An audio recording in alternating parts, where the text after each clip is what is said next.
વિદ્યાર્થી મિત્રો, શ્રી સ્વામિનારાયણ ગુરુકુળ રાજકોટ સંસ્થાન સંચાલિત શ્રી જ્ઞાનબાગ ગુરુકુળ જુનાગઢ જીએસસીબી ઓનલાઈન એજ્યુકેશનમાં હું ધર્મેશ સોરઠિયા આપ સૌનું હાર્દિક સ્વાગત કરું છું। મારો વિષય છે વાણિજ્ય વ્યવસ્થા અને સંચાલન ધોરણ 12। તો આપણે આગળના લેક્ચરમાં જે વ્યવસ્થા તંત્ર વિશે થોડું ઘણી અર્થ અને એની પ્રક્રિયા જોઈ હતી, તો આપણે થોડીક અર્થ અને પ્રક્રિયા રિવિઝન કરી લઈએ, પછી આજના જે ટોપિકની છે આપણે વિસ્તૃત ચર્ચા કરીએ।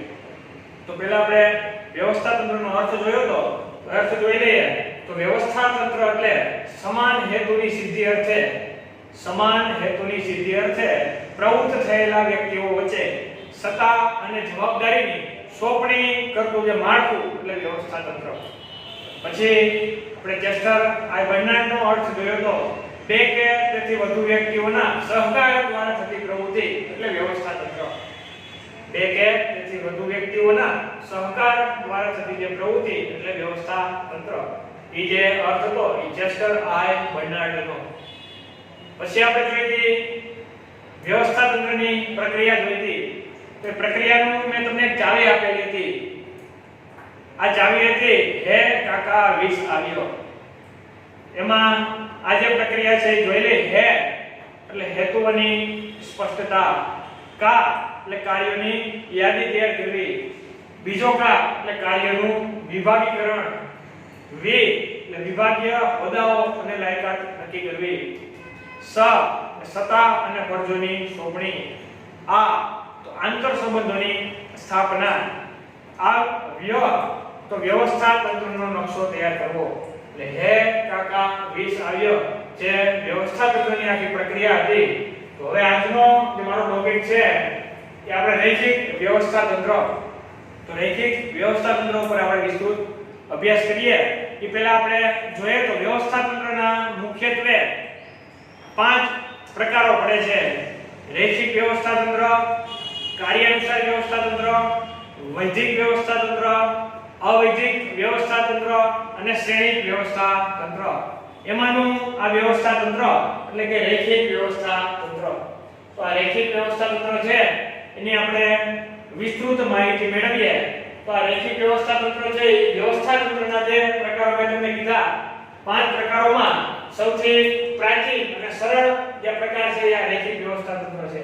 તો એક ગુણમાં જ્યારે પ્રશ્ન પૂછાતો હોય કે ભાઈ વ્યવસ્થા તંત્રના પ્રકારોમાં સૌથી પ્રાચીન પ્રકાર કયો છે, તો તમારે લખવાનું થાય કે ભાઈ રૈખિક વ્યવસ્થા તંત્ર છે એ વ્યવસ્થા તંત્રના પ્રકારોમાં સૌથી પ્રાચીન અને સરળ પ્રકાર છે।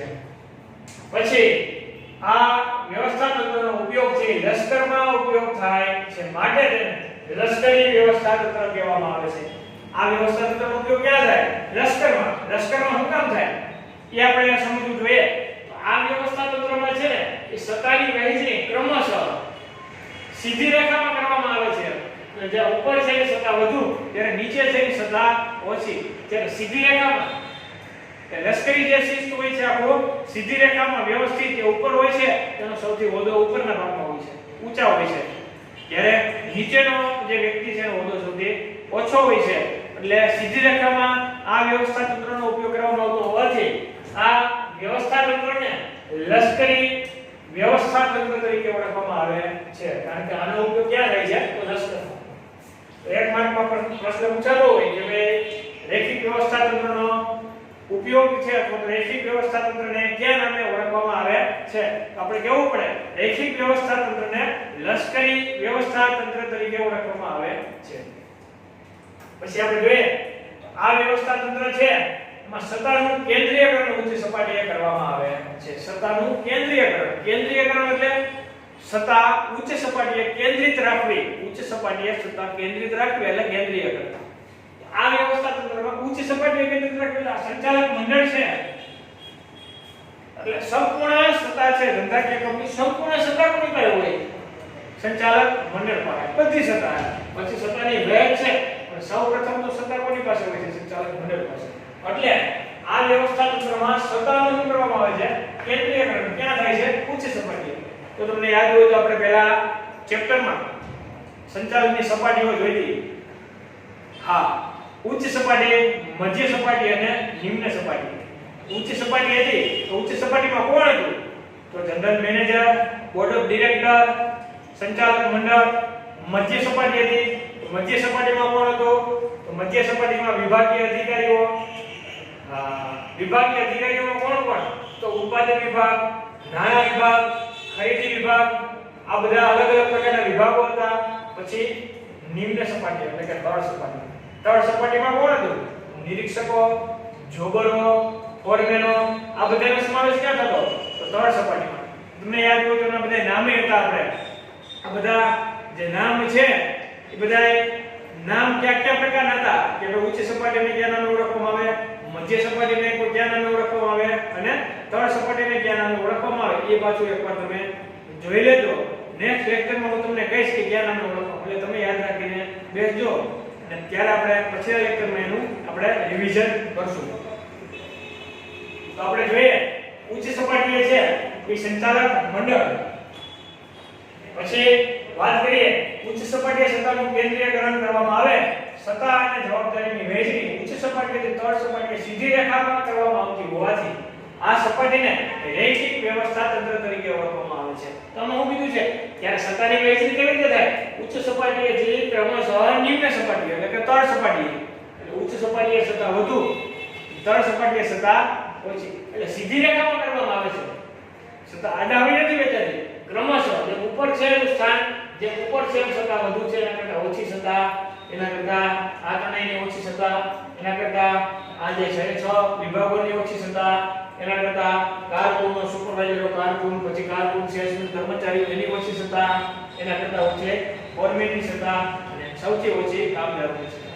એટલે આ વ્યવસ્થા તંત્રમાં સત્તા અને જવાબદારીની વહેંચણી ઉચ્ચ સપાટીએથી ક્રમશઃ નિમ્ન સપાટીએ કરવામાં આવે છે. પછી હું કીધું સ્થાન ઊંચું એમ સત્તા વધુ, સ્થાન નીચું એમ સત્તા ઓછી. એમ જ્યારે સ્થાન ઊંચું તો સંચાલક મંડળનું સ્થાન સૌથી ઉપર છે તો એની સત્તા સૌથી વધારે છે.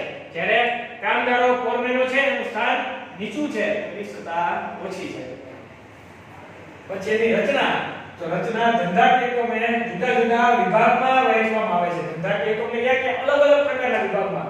તો ધંધાકીય એકમને જુદા જુદા વિભાગમાં છે ઉત્પાદન વિભાગ, વહીવટીય વિભાગ અને વેચાણ વિભાગ. અલગ અલગ પ્રકારના વિભાગોમાં વહેંચવામાં આવે છે. ત્યારબાદ અલગ અલગ વિભાગ માટે અલગ અલગ અધિકારીઓ હોય છે. ઉત્પાદન વિભાગ છે એમાં ખરીદ અધિકારી અને ઉત્પાદન અધિકારી. પછી વહીવટીય વિભાગ છે એમાં વહીવટી અધિકારી અને હિસાબી અધિકારી.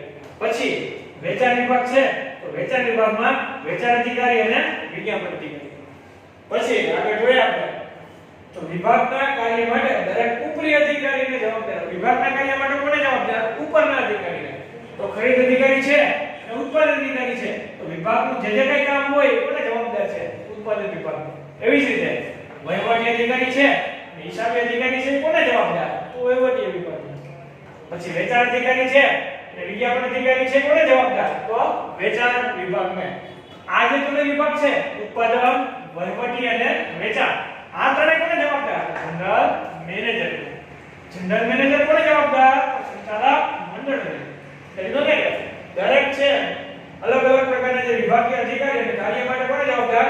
ઉપરી અધિકારીને જવાબદાર હોય છે. પછી વિભાગ માટે જરૂરી સત્તા. તો ખરીદ અધિકારી છે તો ખરીદ વિભાગની આ જે સંપૂર્ણ સત્તા છે કોની છે? ખરીદ અધિકારી. ઉત્પાદન અધિકારી છે ઉત્પાદનની સંપૂર્ણ સત્તા કોની? તો ઉત્પાદન અધિકારી. પછી વહીવટી અધિકારી છે એમ અલગ અલગ પ્રકારના જે અધિકારી છે દરેક અધિકારીની જવાબદારી છે પોતાના વિભાગને સંપૂર્ણ રીતે આખું જવાબદાર રહેવું પડે છે. પછીની રચના વિભાગ પ્રમાણે થતી હોવાથી વિભાગીય વ્યવસ્થા તંત્ર તરીકે ઓળખવામાં આવે છે. તો મિત્રો યાદ રાખજો કેવું કીધું છે? લશ્કરી પણ કીધું છે અને વિભાગીય વ્યવસ્થા તંત્ર પણ કહેવામાં આવે છે. વિભાગીય વ્યવસ્થા તંત્ર શું કામ કહેવાય? કારણ કે આમાં છે આની જે રચના કેવી રીતે થાય છે? ઉત્પાદન વિભાગ, વેચાણ વિભાગ અને વહીવટી વિભાગ અને વેચાણ વિભાગ. આ ત્રણેય છે વિભાગમાં વહેંચાયેલા હોવાથી વિભાગ પ્રમાણે રચના થતી હોવાથી એને શું કહેવાય છે? વિભાગીય વ્યવસ્થા તંત્ર કહેવામાં આવે છે. એ પણ એક ટૂંકમાં પ્રશ્ન પૂછાતો હોય છે. બીજું નામ લશ્કરી વ્યવસ્થા તંત્ર. આ બંને નામ છે કોના છે? રૈખિક વ્યવસ્થા તંત્રના નામ છે.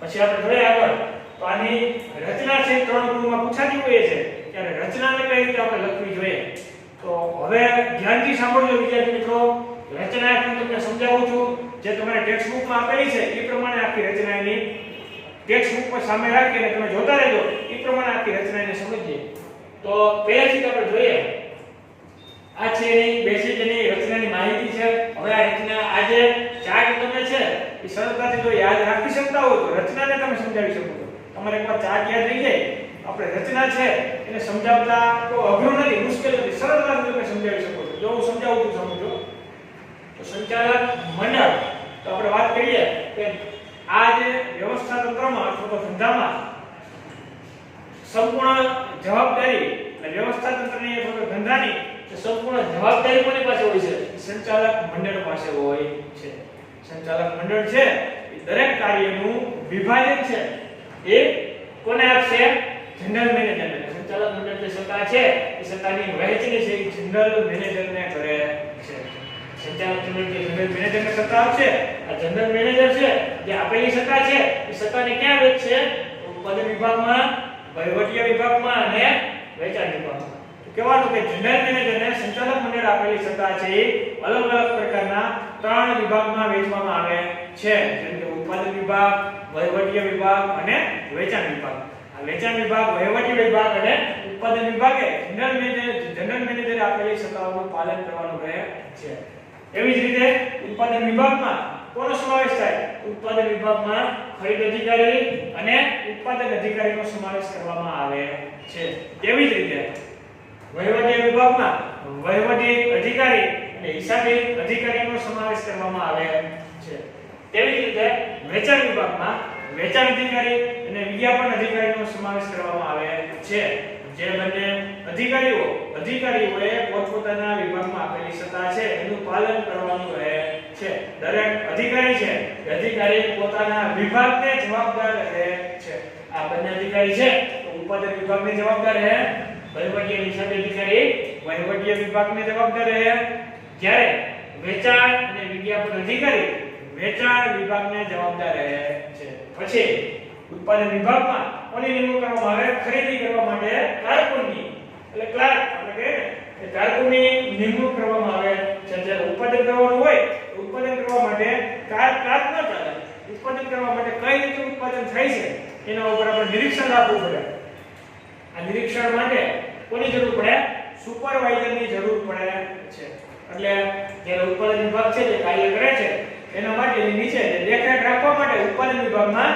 સુપરવાઇઝરની જરૂર પડે છે પછી ત્યારબાદ છે વહીવટી વિભાગ તો વહીવટી વિભાગ છે એમાં કોની જરૂર પડે વહીવટી અધિકારીની નીચે કોનો સમાવેશ થાય ક્લાર્ક એટલે કે કારકુનનો સમાવેશ કરવામાં આવે છે કારણ કે વહીવટ કરતો હોય કોણ કરતો હોય ક્લાર્ક કરતો હોય એટલે કારકુન જ્યારે હિસાબી વિભાગ છે હિસાબ કરનાર વ્યક્તિ પણ કોણ હોય છે એટલે કે એનો કારકુન એટલે કારકુનનો સમાવેશ કરવામાં આવે છે ત્યારે વેચાણ વિભાગ તો વેચાણ કરનાર વ્યક્તિ કોણ હોય માર્કેટિંગ કરનાર વ્યક્તિ કોણ હોય છે તો એનો સેલ્સમેન તો વેચાણ અધિકારી નીચે કોનો સમાવેશ થાય સેલ્સમેનનો સમાવેશ કરવામાં આવે છે જ્યારે વિજ્ઞાપન અધિકારી વિજ્ઞાપન એટલે કે જાહેરાત અધિકારી કે જાહેરાત કરનાર વ્યક્તિ છે એની અંદર કોનો સમાવેશ થાય કર્મચારીનો સમાવેશ કરવામાં આવે છે એટલે વિજ્ઞાપન એટલે કે જાહેરાત કરનાર વ્યક્તિની નીચે કર્મચારીનો સમાવેશ થાય છે તો તમારે ખાસ યાદ રાખવા માટે કારકુન છે એ ખરીદ અધિકારીમાં પછી વહીવટી અધિકારીમાં કારકુન છે તેવી જ રીતે હિસાબી અધિકારી ત્રણેયમાં શું છે કારકુન જ્યારે વિજ્ઞાપનમાં શું છે કર્મચારીઓ વેચાણમાં શું છે તો સેલ્સમેનો જ્યારે ઉત્પાદન છે તો ઉત્પાદનમાં છે સુપરવાઇઝરનો સમાવેશ કરવામાં આવે છે પછી આપણે આગળ જોઈએ તો ઉત્પાદનની નીચે સુપરવાઇઝરની નીચે કાર્ય કરનાર વ્યક્તિ એટલે કે ફોરમેન અને ફોરમેનની નીચે જે કામ કરતા કોનો સમાવેશ થાય છે કામદારોનો સમાવેશ કરવામાં આવે છે જે ઉત્પાદન અધિકારી છે જે કાંઈ માહિતી આપશે સુપરવાઇઝરને આપશે સુપરવાઇઝર છે જે કાંઈ માહિતી મેળવશે એ કોની પાસેથી ફોરમેન પાસેથી એટલે ફોરમેન છે જે કાંઈ માહિતી નામતન હશે એ કોને આપશે એમ કામદારોને એટલે સમજાવ્યું તમને કે ભાઈ ઉચ્ચ સપાટીએથી ક્રમશઃ નિમ્ન સપાટી સુધી સત્તાની વહેંચણી કરવામાં આવે છે જેમ સ્થાન ઊંચું એમ સત્તા વધુ જેમ સ્થાન નીચું એટલે કે નીચે એમ સત્તા ઓછી. આ રીતે આખું જે રૈખિક વ્યવસ્થા તંત્ર છે એ આખું તૈયાર કરવામાં આવે છે. જેમાં આપણે વ્યવસ્થા તંત્રનો અર્થ જોયો, પછી વ્યવસ્થા તંત્રની આખી રચના જોઈ અને રૈખિક વ્યવસ્થા તંત્રનો આખો ચાર્ટ જોયો. તો આ વિડિયોને વધુમાં વધુ લાઈક થાય, વધુમાં વધુ શેર થાય અને સબસ્ક્રાઇબ કરજો. જય સ્વામિનારાયણ.